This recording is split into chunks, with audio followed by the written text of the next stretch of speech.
But unless there's a character that I'm forgetting about, it can't win this next character category. Not that I can think of. Best Antagonist. Antarctica. What do we got? We got on the list Kartophilus from Ancient Magus Bride, Snek Vegeta from Killing Bites, Ryo from Devilman Crybaby, and Shido from Killing Bites, and, of course, the director of Citrus. Is there anyone we're forgetting? I feel like we toyed with putting Ash and I on here and then said, nah, fuck it, get out of here. Studio Dean. Yeah. Just all of it. I wish. That's the other thing, is that we had like 3 more joke entries here. One of them was the director of MMO Jerky. Yeah. Oh, yeah. So, personally, the one that I would definitely pick is fucking the first one. Now I'm thinking about Ryo, and I'm like, no, not Ryo. Yeah, because that's the right answer. Ryo might be my runner-up, but No, fucking Kartophilus. Kartophilus is a pretty fantastic villain in terms of his backstory, in terms of what he does. Like, he's actually pretty good. Let's circle back around to Kartophilus and see if we can find if there are any easy cuts here. I mean, I'll cut off director of Citrus. That was a good goof. And Snek Vegeta. I think Snake Vegeta's a fun. There are only 2 reasons he's even on the list. It's true. Yeah, I like Snake Vegeta. He's real good. He's real dumb, but at the end of the day, I would say if this were like, if he had been back in Best Supporting Character, he might have had more of a chance. I love Shido. He's great. Oh, I know. He was. But I don't think he's the best antagonist. I think his heel turn at the end is really good. Like, Yes. everything in that boardroom scene is awesome. I was pretty tense that whole time. Yeah, that heel turn was so strong, it made me think he's a villain. Until then, I was like, he's shady, but he might not be. Nope, boom. Alongside the flashback, too. That shows that he wasn't, like, something must have happened for him to be like this, because he seemed to be pretty cool. Yeah, so he conspires to murder the other people on the council, lets the daughter of the Mitsukata get raped, has Yuya murdered, and then basically built a utopia for the Therianthropes, and God knows what he's doing now. Yeah. I mean, it's not the Utopia, but it's those last 2, the daughter of the Mitsukato and Yuya, like, murdering the other Zaibatsu guys. Who fucking cares? They're gangsters. Yeah, I mean, that is true. That might have been doing good. Yeah, Like, that's what I thought initially, but now that, like, it's after the hit on Noboru that I'm like, oh shit. Yeah, because let's get real, like, tying up loose ends, yada yada, whatever. That kid wasn't gonna say shit to anybody. Yeah. There was no reason to do that. Yeah. Yeah. But that being said, I wouldn't put him as my number 1. I'm not even sure I'd put him as number 2. It's only because he wasn't there enough. Yeah. For me to really, and I don't know if I'd want him there more. Yeah, I don't think so. But Yeah. like, as just insofar as this category, I think he was a good driving force for this crazy turn at the end. But I don't think that makes him the best antagonist. Like, if we get a season 2 and he's a bigger picture, then I could see it happening there. Yeah. I'd forgotten that, and she should be on the list. Lady in Red was a fantastic antagonist. Oh this yeah, season. I love the crazy, just insane Ojo laughs. So good. So good. Like, yeah, her presence in that part of the arc, she's not only crazy and driven, but her purpose is really interesting. She believes in these games. She believes in the soul of them, to the point where when other people disrespect them, she wants to murder them. Yeah. And that's interesting. It showed this level of commitment to something bigger than herself. Even though she does anything to win it, it's that's the thing I liked about her, that it made her from coming off as annoying and more kind of compelling in her insanity. I liked her motivation of trying to like bring back the purity of her grandpa. Yeah. I kind of dug that too. I agree with you. I like all of those things. I think that the problem is I never felt that she was actually effective. I never actually felt threat with her because she was so clearly being built up to get knocked down. Oh, No, yeah. I'll agree to that. But it was fun in the meantime. Oh, yeah. I It was love seeing her super get fun. knocked down and pass out after fucking all that shit. Yeah. That's great. But and unfortunately, I think that's also the problem that I had with the scene with Lion is that having her end up in such a state just felt cruel. Oh, I agree. Yeah. That's the thing that bothered me. Although, but let's talk about her. I'd also like to say that Keto is an extension of her, because Keto is basically her project. Yeah. So in that He regard, was fucking great. Yes, that's why I would include her. If she didn't have any Keto, then no. If the same things had transpired without Keto and she'd still been insane and wacky and stuff, it wouldn't have been as effective. So, but is Keto a separate entity? Should he get any recognition or shout out? I would say no, because while Keto is technically has his own backstory and his own past and whatnot, he's almost an automaton. He is almost essentially an extension of her, because she points him where to go and he does what she says. That's essentially what he does. Until he stops listening to orders. Kind of, yeah. I mean, I think he is a great addition. He is a great presence. I don't think he's the best antagonist because he's not much of a character. Yeah. Like, yeah, he has his backstory, which is fine for a look how dumb and edgelordy this is goof. Yeah. But yeah, he's Yeah, but that plays into how he feels like an extension of her. He is a pawn of her, which makes her more interesting in comparison because she is then dangerous. Yeah. I don't know. I still didn't feel it because at the end of the yeah, day, I get you. he was just a big intimidating threat to get knocked down. I mean, he kind of was. Although watching him take out everybody was actually more satisfying than I thought it was going to be. Oh, totally. Oh yeah, it was great. He punched through that crocodile's head. Punches through the crocodile's head, stabs fucking Tycho through the stomach. Punches through Hippo. Yeah, no, stabs Hippo. Yeah, stabs Hippo. And cuts off Hitomi's fucking arm. Oh yeah, don't get me wrong. He was great. But when he left the show, I was ready to see him go. Oh, Yeah. yeah. Oh, yeah. Yeah. But to note, when he goes down, so does she. Again, cause and effect, they are connected. So that's why when we mention her, I have to say that he is a part of her. I understand that. So to that extent, I think she's great. Is she my number 2? Well, we still have to talk about other characters, but Yeah, although not too many of them at this point. In fact, the only one that we haven't talked about at all is Ryo from Devilman Crybaby. AKA, spoiler alert, Satan. Yeah. You know what I'm gonna say? I feel like he was incredible. He is actually. His pomp, his insanity, the way he's so driven. He shows up in the first episode and says, "Akira, come on, I love we that. gotta fucking go. Let's go to the go." nightclub. We gotta go to the fucking nightclub. Come on." And he's just insane. He is just insane. Yeah, in the moment they get to the nightclub, he's like, I gotta speed this shit up. No, this isn't fucking happening. I gotta fucking murder some dudes. And he just consistently one-ups his fucking assholery all the time. And then he's like, oh, well, no surprise. And honestly, I do really like the flashback of the final episode, seeing this really surreal, sporadic, oh yeah, I'm actually Satan. I was about to say, I wish that had left me with fewer question marks, but I actually don't. Oh yeah, I don't need to know more. But how does he get from, I don't know, appearing in this Central American village to hanging out with Akira Fudo in Japan?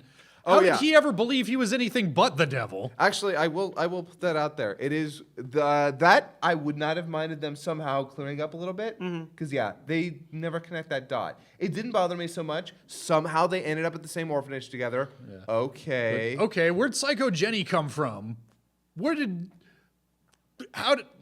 So, What yeah. even is happening? Yeah, look. If this had been a couple more episodes, I think would have actually served the narrative a little bit better. Yeah. And again, that's the thing. The story is kind of not great. Yeah. It's all about the human elements. It's about the sweeping, metaphors and the visuals and the sound.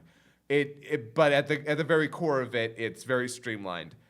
But Ryo's character, his actions, his symbolism, his grand gestures, they're all very effective. He's because got a pimp coat. He snipes. He gets a headshot on the one demon. Like, what the fuck?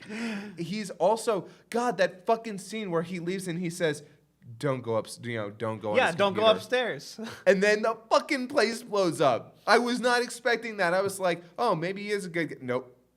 Never mind. And I loved that. I loved the reveal of him. The reveal of how bad he actually is. Mm-hmm. It just snowballs because you get this feeling like in that first episode you're like, okay, this is fucking crazy. But after that, he's kind of like more even keeled. So you're like, okay, maybe that was really just a fucked up situation. Yeah, maybe there was that's what I something thought. about that was like maybe he knew that was all gonna happen, so he just decided to speed it up. Mm-hmm. That might have been it. Maybe he knew that about that, and then you find out, oh, there's more to it, and yeah, he's fucking crazy. I don't know. I'm of a mind that the best villains are the ones who are the heroes in their own story. He's not. He is, right? Yeah, he's absolutely the hero in his own story. I don't know. He's I just think he was. Who we put off? and I mean that's the thing. I'm looking at the rest of this list and I don't know who I'd put over him either. well.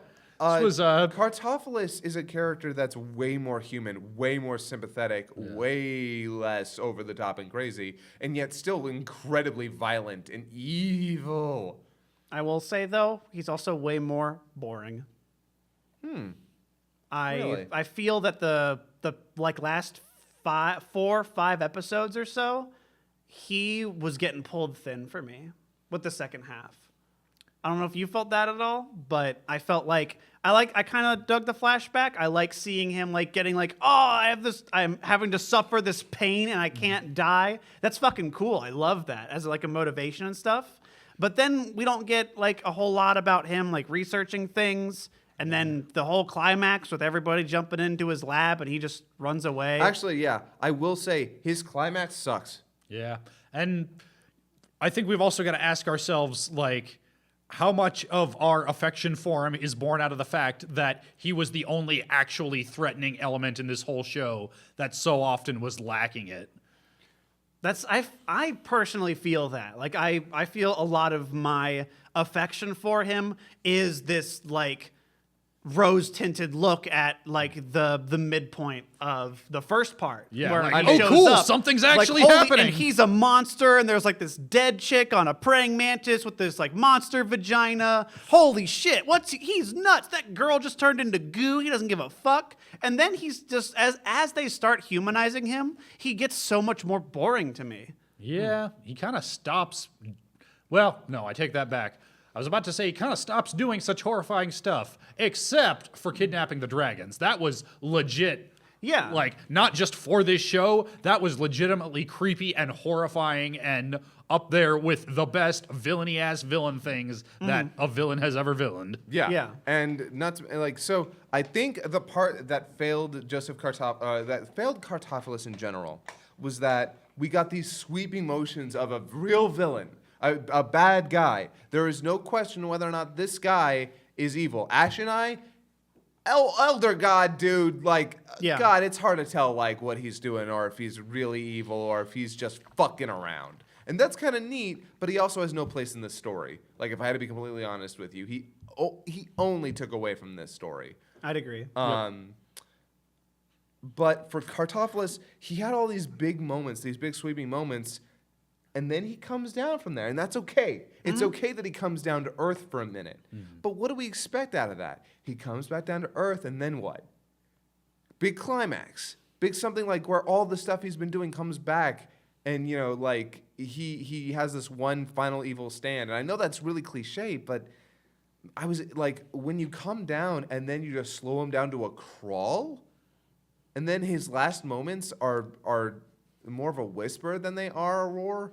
It just kind of like it feels like he fizzled out because I guess that's what I mean when I say he felt more boring. Is that nothing what was the initial explosion of him showing up, just kind of after the tapered off. Yeah, after the dragons, it's just it literally is nothing but a downhill of like how much he actually affects things. Yeah. So He has that thing like, and I don't want to undersell like the whole aspect of the bit of him that's with Chisei and like this actual inner monologue or dialogue that's going on. I think that's really cool. I kind of like that. I like this whole weird, I like that little dream shit they were doing for a while, but that isn't an antagonist. That isn't really serving anything villainous for him, and he just kind of goes out with a fart. a little bit of a fart. Yeah. So, I mean, things that I have not actually X'd out yet. Right now we've got Kartophilus, Rio, Shido, and Lady in Red. I think Lady in Red and Shido might. What do you think about Lady in Red and Shido in comparison to Kartophilus and Rio? I think Kartophilus might be a bit better than Lady in Red because I feel with Ben that I didn't get much of a threat with her. She was always setting up as a pin to be knocked down, and it was great when she was. Yeah, like if anything, she was more of a tragic character. Like, yeah. I wanted to see her succeed because guess what? Other than Yuya, who is just ineffectual, so who cares? Everybody's kind of a dick in this show. Yeah. Yeah, to be fair. Yeah. And she's a dick because her sport's being mishandled and disrespected. Yeah. Yeah, she has the fault of just poor sportsmanship. Like I guess like that's really it. But she she falls way hard though. Yeah. And I don't know. So I'm weighing Shido if we're Xing out Lady in Red. I'm weighing Shido against Kartophilus. And Shido, I think, has the opposite problem of Kartophilus, where, not that he was a wet fart to begin with, far from it. He was an impressive figure to begin with, but you also weren't sure where he stood. Mm-hmm. He really only has one episode of being an antagonist. Mm-hmm. But what an episode! Yeah, it was really good. Yeah. But then again, Kartophilus has several episodes of him being a very effective villain. Yeah, but only one of them in this core. Yeah. Oh no, two of them. I would say, even when he gets like the problem is that everything after the second one, when he gets with Chisei and that shit starts going down, that's when it starts to kind of fizzle. Mm-hmm. Yeah, but I mean, even then, it's difficult because we are talking about the second core. If we were talking about the series as a whole, which is kind of hard not to, it's definitely still connected. Yeah. Then Kartophilus is a great villain who just unfortunately fizzles out. That happens all the time. For Shido, he comes in at the end as the villain, and that's exciting and awesome, but it's also, but of course, you only get it for one episode. It's more tantalizing. I know. It feels like the Eisen twist is what I got from that. I was like, oh, man. Yeah, can I fist bump for the Eisen twist, man? That's what it feels like to me. That's why I'm like, oh, my God, I hope we don't get Huecomundo with season 2. That's the thing in Quidditch where you look like you're going to hit the ground and then you pull up at the last minute, yeah, right? and then you got to yell, Eisen, when you go up. Yeah. Okay, good. Glad we're all on the same page. That's what you got to do. Mm-hmm. Bleach, you were good for like 2 arcs. I'm sorry. If I'm... I don't know, man. If I'm voting with my heart, I think this might be Rio Shido. If I'm voting with my dick, it's probably Ryoshido. I'm okay with that. I think Kartophilus dropped the ball hard enough here for me to not have him up there. Sorry, if I can't separate Ancient Magus from like the first and second seasons. I don't think that's fair to it or to Killing Bites, which had its full season. I mean, I think that's the nature of the plate we've set before ourselves. We are talking about this season. Damn it. All right, Kartophilus, I feel like you should get the second spot, but considering the way things panned out, I'm going to let Shido have it. Well, congratulations, Best Antagonist, runner-up, Shido from Killing Bites. Winner, Rio aka Satan the Antichrist, Lucifer the Lightbringer, from Devilman Crybaby. And guys, while we're talking about characters, sometimes there are two of them that just, like chocolate and peanut butter, just go better together. Let's talk about the best couple. Here on our list, we've got Elias and Chisei from Ancient Magus Bride, Banba and Hitman Girl from Hakata Tonkotsu Ramens, Akira and Ryo from Devilman Crybaby, Yui and Takashi from After the Rain, Popko and Peepimi from Pop Team Epic, and of course, Snake Vegeta's Hemipene from Killing Bites. Wait, did we not put down Hakime and Mikochi?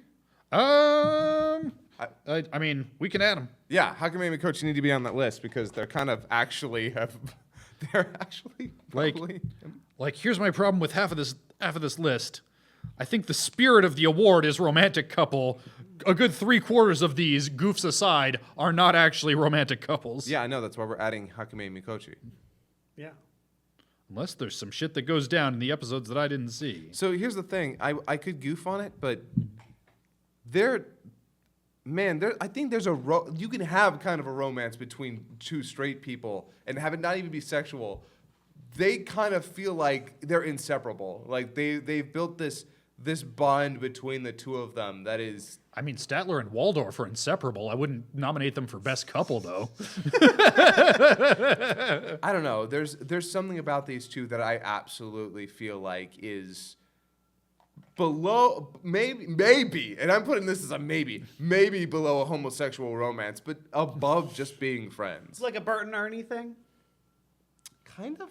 Yeah, Right? actually, yes. Like, you know that when the camera's off, they're going at it, but they keep it in front, keep it kosher for the camera. Like, the major thing about them is they're actually a very good couple. They complement each other in a lot of ways. They look out for each other. They're friends with each other. They understand each other. Like, they're just so good as a couple. I understand that it's supposed to be romantic, but damn it if it's not. Yeah, well, it's also a rough season for romantic couples. Like, Oh, God, it is, though. but like, here's the thing. I hear what you're saying about Hakame and Mikochi, but up against some of the other pairs on this list, do you really think that they complement each other better than Snake Vegeta's Hemipene?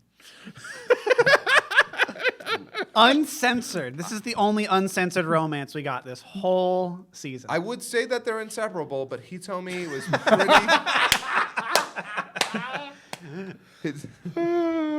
With regrets, crossing off Snake Vegeta's Hemipene, since that is, in reality, a goof. Popko and Pipimi are hilarious, and whether or not they're a couple, I mean, they show intentionally ships that all the time. Yeah, they do. There's consistently the how much do you love me? They're So always much. going back and forth between each other. Yeah. I mean, the part of the joke there is that, like, they're totally a couple, but they're not. But they are. I don't want to like ruin anything, but the finale involves, and it's hard to get more like a couple than inseparable. I mean, they were in the one sketch where they goofed on Citrus and other similar stories. Yeah. I mean, they were a couple in that one. That's true. Yeah, they were the belligerent parents. Yeah, that's Yeah. right. Yeah. So, actually, we went into this with me sort of half thinking like, okay, how quickly can we get these two off of this list? Now I think they might make it. I don't know. Let's talk about... Who else is there? So we got, here's the thing. We got Banba and Hitman Girl on this list. Do they actually belong here? There's only one character that we even like on they're here. just Yeah, out. one. The ball part is really weighing the ball part of the ball and chain is really weighing that down. And Elias and Chisei. That was totally fumbled. Yeah, that's kind of a legacy nomination at this point. First season, made it. Yeah, it Second was season. awesome.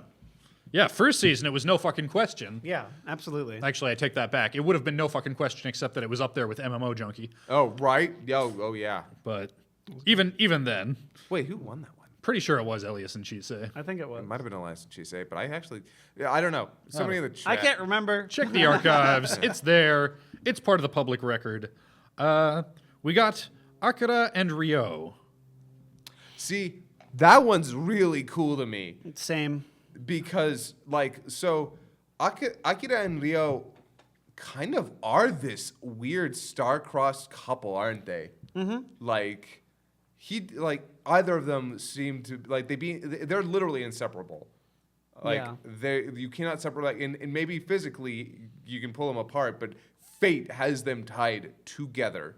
And that's the cool part about them. Just the way the whole last episode transpires is all like about that. Pretty much just a big lovers' quarrel, essentially, that involves everybody. Yeah, it's impossible, like, to say that there is not some kind of a passion between the two of them. At least on Ryo's end. And I think there is some of that for Akira because he was challenging that with like, I love doing this demon shit, but I want to have a normal life. Yeah, he absolutely. There's a burning fire for Ryo.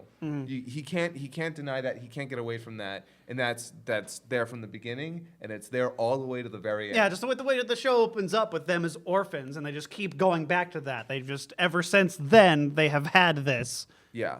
And I guess it did manifest in something romantic near the end, which at least for Ryo, because Akira, you know. For Ryo, he is full on in love with him. Totally. He loves him and needs him however he'll have him. For Akira, it's more of he wants to save him. He wants him to not be this person. He cares about him so vastly and so deeply that he throws himself, you know, he goes to the edge of the earth to try and get to him. Because I never feel like he's desperately trying to kill Ryo because he hates Ryo. He wants to save him from himself. So they can be together. Yeah, I mean, maybe. I don't know. That is kind of why he made him into a Devilman, because he wanted him to survive this apocalypse that's coming. Yeah. Mm-hmm. Yeah. And, Like, maybe not consciously at the time, since he didn't know who and what he was, but hindsight being 2020, like, yeah, you didn't want your best friend to die. Yeah, he was consistently protecting him, like throughout the whole thing. yeah. So by and large, Except for that heel twist. well, even the heel twist serves a purpose.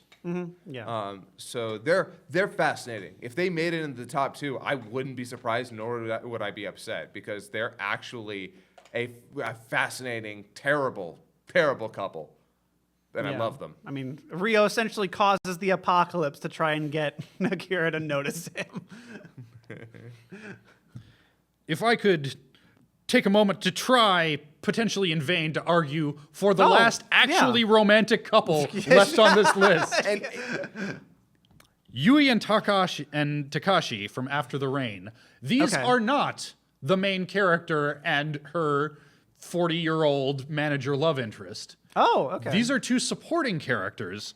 Takashi is a classmate of the main character, Akira, who I nicknamed him Thirsty Boy in my little plot synopsis because he is just so goddamn into her, and he is overeager, and she is just having none of it, and he could have so easily become annoying.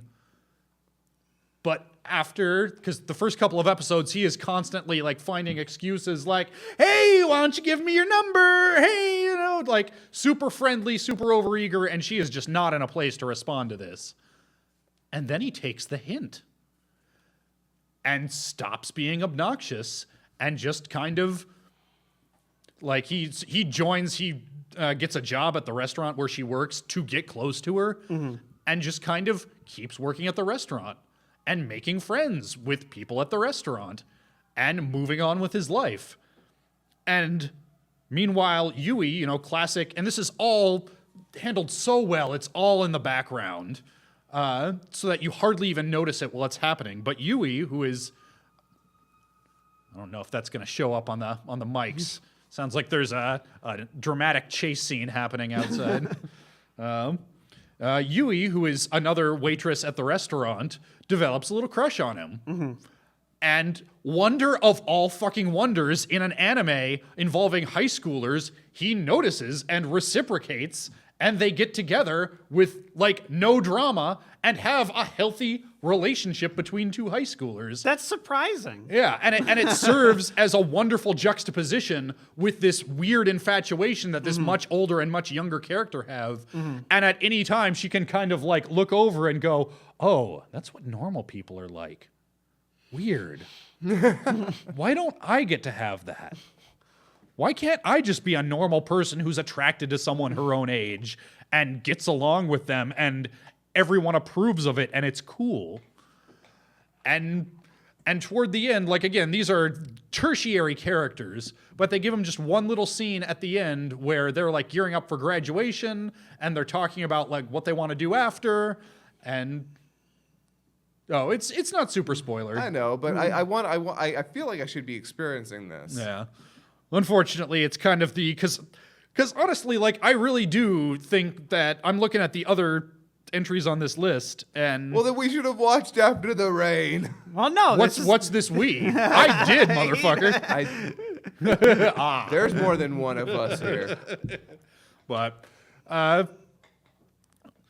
regardless, like How long are they together for? together, like they start dating, I don't know, halfway through the series. Okay, so you get Like- the back half is they're together, like the whole back half thing. Yeah, like that's the thing. They're in high school, so they're dating. You don't get the sense that that they're super serious or have had like the exclusivity talk or the where is this going talk. They're in high school. That's what you do. And by you, I mean other people, because I didn't fucking date in high school. I didn't know what I was doing. But like they give them a little scene at the end that like gets into their relationship and shows that, hey, there might be more to this than just like a high school thing. Like, Okay. like, maybe it doesn't end with them like putting a ring on it. Because that'd be bullshit. They're in high school, but it ends with like, yeah, this is working out really well for us. And it's heartwarming and it's nice. I think having a nice, regular, social moire couple is good. Yes. But that's mean- not ending the world. I'm glad that you mentioned it, but again, I can't vote for it because I've never seen it. Yep. So- Well, let's look at what else we've got. So we've and by we I mean you, but I have been listening and being quietly persuaded. You've been arguing for Akira and Rio. What else have we got? We've got Popko and Pipimi, and we've got Hakame and Mikochi. Oh man. Okay. You know they cute as fuck. No, like they are. Like I'm not arguing that they're not a couple because I do consider them that. I would also posit that Hakame's best moments are the ones that least involve Mikochi. They're the ones with her going out into the world, getting in with this Carpenter's Guild. I would posit that they have great moments together that complement their strengths. Their cohabitation is beneficial to them, and you kind of actually missed a couple episodes that were really good with just the both of them. So I'm also kind of arguing this point from seeing the episode where they make a hot spring for themselves, go on a train ride with themselves, and then travel out to see Hakame's old caravan as a group, as a couple. So I'm like over here like, damn it, but you don't understand. No, I can understand that. Okay. But like Papako and Pipimi, But they're hilarious. they don't work on their own. Yeah. Yeah, no. They need both of them, and the show actively encourages that they love each other. Yeah, and I'll also give it that. As much as Hakame and Mikochi, I prefer them over Popko and Pipimi. Popko and Pipimi are fucking iconic now. That's what, like, I get like that is like kind of the extra nudge is that it's just those faces are so iconic and like emblematic. It's almost like this hieroglyph now. Yeah. That, like you understand this from the eyes and the little three mouth. I don't know. This is such a weird category to have this season that I almost wish we had nixed it altogether. No way. This conversation's been way too good. People come for this shit. All right, so. Man. I mean, I ride for Yui and Takashi, but if we're Yeah. taking as a given that I'm not gonna be able to bring you all around on that, I might. I might. It depends on where this goes. I would advise against it because I don't want us to all I want us to all watch this, and I want it to be something that also the audience hasn't been involved with, and we don't know how many of them have watched After the Rain. more than you. Yeah. More than me, yes. A lot of them have said it's really good. Yeah. So I know that people out there are probably screaming yes, whatever Ben's saying. Like, honestly, that right there is why I have included so much After the Rain stuff here, was largely because I know there is a large segment of the audience that does want to hear it talked about and get its due. Yeah. How often it actually shows up, like if it ever actually makes it into the final two of any given category, is kind of tertiary to me. Okay. I still think Akira and Ryo are the most interesting. You kind of talked me around to that. I was skeptical at first, but I'm fine with that taking the top spot. Okay, all right. Okay, all right. Then if that's there, Yeah. I think this is now a bloodbath. Between the two lesbian power couples, let's do this. For me, between Popko and Pipimi and Hakame and Makochi, I think it comes back to what you said, Kieran. Hakame and Makochi are both characters that I like on their own, that function on their own, that, their dynamic is cool, and it's good that they each have each other to come back to. Popko and Pipimi, they're a box set. Yeah. You can't have one without the other. All right. Then it's settled. Well, it's less of a bloodbath than I thought. Okay. Guys, best couple. That's a good best couple. I'm happy with that. Winter 2018. Runner-up, Popko and Pipimi from Pop Team Epic. Now here's the thing. There are at least 10 other shows that came out this season that were romantic and had the cute little romances that everyone wanted. Yep. Who we could have been like, this was the best couple, that was the best couple. But no, these are the 10 shows that we watched, and these are the two couples that we ended up settling on. Hey, this is our list drawn from the shit that we watched. Yup. Winner, Akira and Ryo, Devilman Crybaby. So good. Now, guys, let's talk about something that I am shit at talking about. Oh, it's Devilman Crybaby. Best opening. Oh, okay. Oh, opening. Sorry, I thought it was going to be music. It is Devilman Crybaby. Well, I mean, it is music adjacent because music is a big part of what makes a good opening. Okay, but no, best soundtrack is a little lower on the list. All right, best opening. Yeah. Okay. Opening? Okay. So we got some nominees here. We can add some if we think of any. We got Kokuku, A Place Further Than the Universe, Junji Ito Collection, Pop Team Epic, Killing Bites, and Devilman Crybaby. So Junji Ito's is really cool. Oh, I hate it.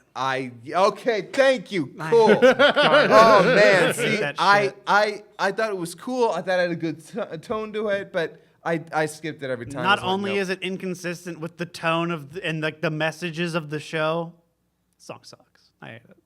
All right, sorry, Brian. Our friend Brian really liked it. So, sorry, dude. Here's the thing. Just about everything on this list, I'm sitting here looking at I like it, but I wouldn't cry if it didn't make it. So yeah, I'm fine with Xing Junji Ito Collection. It had some stuff to recommend it. It had some neat imagery. I thought the song was catchy, but... What else is there? There is also Kokuku, Place Further Than the Universe, Pop Team Epic, Killing Bites, and Devilman Crybaby. Okay, so Killing Bites is the next one I would probably cross off the list. Same. It's a cool song. I actually like the song, but it's not as iconic, and the visuals are okay. I hate the song because it has, in the chorus, it has this awful tinny reverb that if you have not even if you do not have the proper equalization, all you hear is Oh yeah, I know exactly what you're right? talking about. Yeah. Oh, it's awful. I don't know who the fuck put that in, but it just sounds like dog shit. Anytime my bitrate dropped, because I usually streamed it, it was the worst. Yep. It was the worst. All right.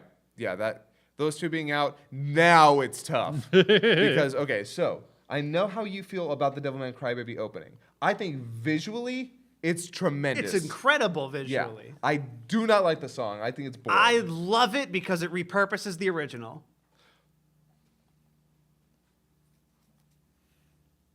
That's why it's cool. The original? Yeah. The song? Yeah.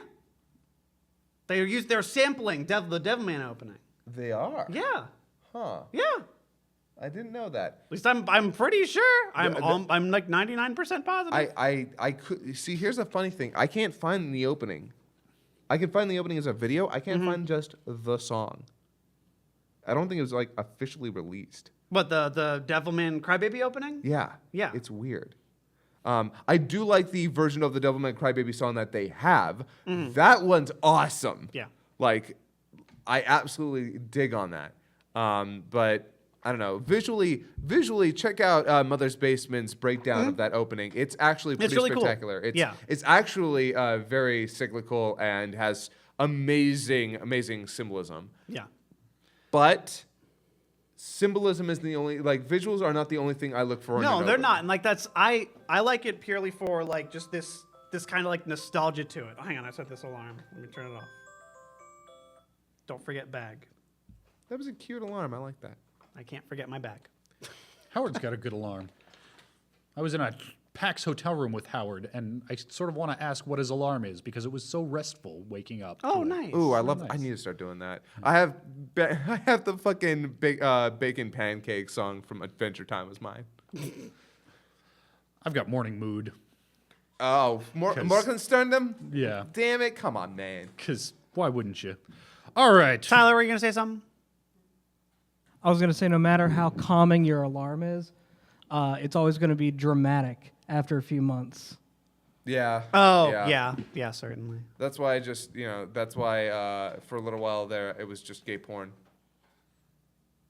We should wake up. I'm excited. Yep. I'd love to wake up to gay brothers.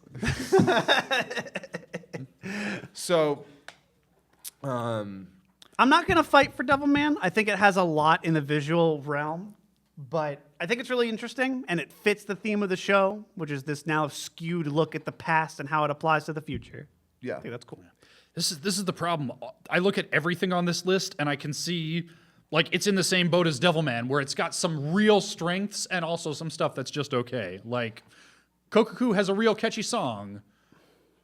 The visuals are fine. I think both are great. I love the song. I love the visuals. I think they go hand in hand. Again, Kokoku was probably my favorite opening, honestly. Pop Team Epic has some really cool visuals Oh, I love that opening. and a bunch of auto-tuned garbage, which I get is the point, but If you are strictly not a fan of autotune for the sake of it being an instrument, like basically part of the instrumentation, because there's autotuning in terms of make up for bad music and that shit sucks. Then there's autotuning for the fact that it's part of the tone that they're going for, and which that's like what I felt like it was here. But if you're not a fan of that in general, that's a lot of anime are doing that nowadays, and I hate it. I mean, I think it can be done well, but I think that it is become so ubiquitous in certain genres of music that if you're going to use that heavy auto-tune, you got to do something with it. And I don't think the Pop Team Epic song really does. I disagree Yeah, so hard. I actually disagree too. I thought it used it very effectively. It gives this very what would you call the tone? I mean, obviously, robotic is the first thing that you pop to because it's auto tuning. But I just love. No, it feels like I don't know. It's almost this industrial tone they kind of go for, and I think it's so cool how they also have that with like you see just it's everyday life things are happening and their faces are everywhere, like the toothpaste, the factory, like all this stuff that is like really industrial. It sounds like really choppy and robotic because it's like this is now like I saw it as like anime is just getting shat out everywhere, and we just have it down to a science now how we do this. Yeah, And- I like the production element of it. yeah, like that we're just cranking this shit out. Like that's how I saw the first part. And then you get the guy with the space shades, like, oh, that just looks funny. Yeah. And then you get them with like the spinning around with them going all around the world. And I don't know, Yeah. that was See, cool. see, all that stuff I agree with. I just don't think the song by itself is pleasant to listen to. Oh, I love it. What about A Place Further in the Universe? It's got a real great opening. I love that opening and that song. Yeah, Yep. that one is just pretty solid all the way through. Yeah. I don't know if it like excels at any one part, but like it's really good.